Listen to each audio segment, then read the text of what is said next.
E aí, meus amigos, tudo bem com vocês? Hoje eu recebo aqui João Souza, especialista em energia da Icore, e eu quero trazer uma temática aqui bem importante aqui para todos vocês. Quando nós olhamos uma pesquisa de tecnologia, de comparativo de tecnologia, às vezes a gente tem que se perguntar, né? Qual é a credibilidade daquela pesquisa e qual é a origem daquela pesquisa? Porque muitas das vezes você fala, ah, legal, a pesquisa veio de fora, veio de uma instituição, ou de um professor, ou de um grande grupo. Aí, quando você começa a analisar a fundo, você vê que ali naquela pesquisa tem falhas. Então, isso está acontecendo hoje aqui no Brasil. E eu quero perguntar então para o especialista aqui, João, direto ao assunto: como podemos garantir para o consumidor que está vendo aqui agora e também para a revenda, como ele deve se blindar na hora de saber escolher uma pesquisa, saber analisar uma pesquisa. Certo, Ricardo. Olha, não é uma tarefa muito fácil, tá? Porque o consumidor ele não tem, principalmente no mercado de energia fotovoltaica, ele não tem acesso a fontes assim, nossa, essa daqui é de credibilidade. Nossa, eu vou em tal lugar porque esse sim só tem coisas sérias e de credibilidade.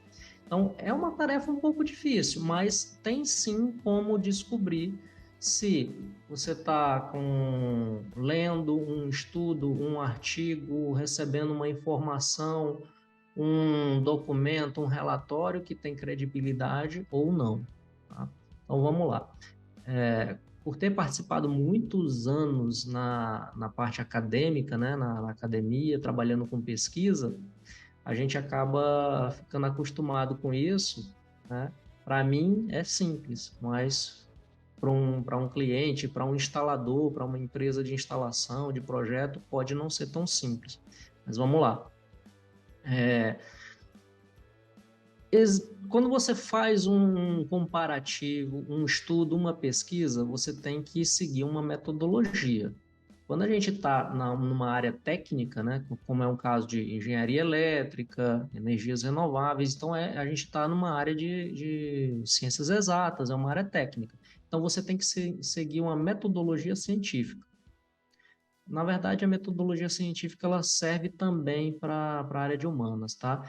Mas tem uma metodologia científica para você chegar a resultados e esse resultado ele ser reproduzível, né? E com repetibilidade. Então, assim, não basta eu fazer um experimento aqui se outra pessoa vai fazer o mesmo experimento e tem um resultado diferente.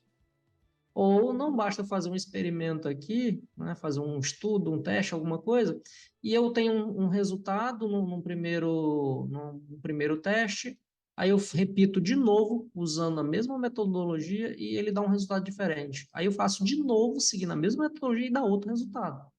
Então, tem que ter, a metodologia científica é isso, você tem que garantir uma repetibilidade e uma reprodutibilidade do que você está testando. E tem um outro método para validar, para dar mais credibilidade, é a revisão por pares. Né? Outras pessoas da sua área, então eu sou um engenheiro eletricista, então outros engenheiros eletricistas têm que analisar o meu trabalho e eles têm que aprovar. Sendo aprovado, você publica em um congresso, em um seminário, em um evento de credibilidade. Né? Então, por exemplo, hoje o que é um artigo científico de grande credibilidade? É um artigo que eu publiquei na Science, é um artigo que eu publiquei na Nature. Então, esses são locais que você vai ler artigos, documentos com credibilidade. Né? Muitos inovadores, revolucionários, né? Então, ali é um lugar de você publicar coisa séria. Qualquer um pode publicar ali? Não, é muito difícil, porque não é qualquer coisa que você publica nesses locais. Tem que ser realmente muito sério, tem que ser muito criterioso, né? Tem que ter relevância. Acho que esse é o termo mais correto, né? Tem que ser relevante. Então, eu não vou fazer um teste assim, vamos testar a lei de Ohm. V é igual a R vezes I. Isso não tem relevância. você pode provar que ela está correta, mas qual é a relevância disso? Então, o cliente final, instaladores, andam recebendo ultimamente documentos que muito bem formatados, muito lindos, mas com informação inútil, irrelevante, falsas, que induzem a pessoa a erro. E se você não for especialista no assunto, você pode ser induzido ao erro facilmente, né? Infelizmente, o mercado brasileiro ele vem recebendo esse tipo de material, tá? E aí fica esse alerta por conta de material desse tipo chegando, né, com informações falsas e intencionalmente falsas, né, para criar uma narrativa tendenciosa.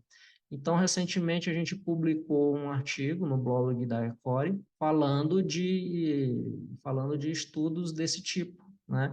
Então, a gente citou alguns estudos que andaram chegando no mercado brasileiro e pontuou, ó, isso daqui está errado porque não tem um método que comprove isso. Essa afirmação está embasada em quê? Não, mas espera aí, para você fazer essa afirmação, você tinha que ter feito tal coisa.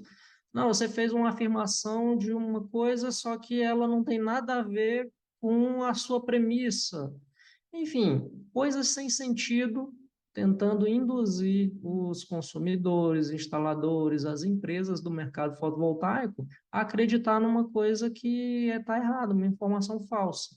João, então a gente sabe que qualquer pessoa pode escrever o que quiser, né? Então o papel realmente aceita tudo. Como que a gente pode separar o certo do errado? Tem uma estratégia que é muito salutar, né?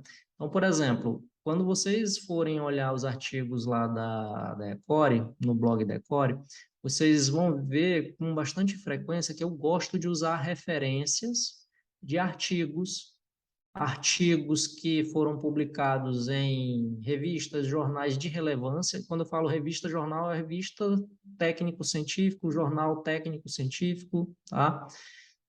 Então, por exemplo, vai ter artigos da I3E, do PVSec, né, usados como referência, porque qualquer um pode escrever e falar qualquer coisa, mas se eu estou citando, fazendo uma afirmação que um pesquisador publicou numa revista, num jornal científico de relevância, aí isso tem um outro peso, né? Não é o João dizendo, é um pesquisador que trabalha com isso e passou por uma revisão por pares que está falando tal coisa.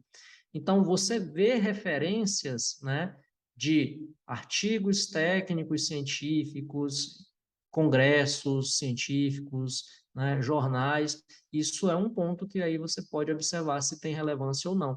Se você olhar um estudo que não tem uma referência, aí fica complicado, porque o cara vai falar tudo tirando da cabeça dele, sem comprovação. Ele pode falar qualquer coisa, mas tá baseado em que a pessoa faz tal afirmação. Então, isso é muito importante, é ver as referências. Qualquer referência, não. Então, por exemplo, tem artigos que são publicados em congressos de relevância, né, de qualidade, e tem uns que são publicados em qualquer lugar, onde locais que prezam pela quantidade de artigos recebidos ao invés da qualidade do conteúdo. Então, os que eu citei, I3E, PVSec, são locais com bastante credibilidade, né? Tem também uma outra armadilha. Às vezes a pessoa usa um artigo de credibilidade, né, publicado numa revista de grande relevância, só que um artigo em inglês, aí a pessoa vai usar aquilo como referência e na tradução acaba fazendo uma afirmação que não está escrita no original. Isso também eu já cheguei a ver, né? Então, tem que ter referências de relevância publicados em congressos, eventos de relevância, feito a revisão por pares, e ainda, em alguns casos, você vai ter que conferir se no original citado realmente está dizendo aquilo que a pessoa está dizendo que está escrito, né? Então, eu tomo bastante esse cuidado, né? Mas nem todo mundo faz isso, nem todo mundo tem esse comprometimento com a verdade. Então, pessoal, é importante a gente ficar de olho nessas informações, nos questionamentos, e a gente sempre traz o caminho mais curto para se agarrar numa falsa verdade, né? Então, isso acontece com outros setores da indústria, que acaba prejudicando as empresas que fazem a coisa certa, e isso a gente tem que ficar atento no nosso mercado também, no nosso mercado de energia solar fotovoltaica. Então, fica aqui a dica do João. João, muito legal esse bate-papo hoje aqui, saber um pouquinho como se analisa hoje uma amostragem de testes para a gente poder ficar tranquilo, né? Enquanto as escolhas que a gente faz de tecnologia hoje.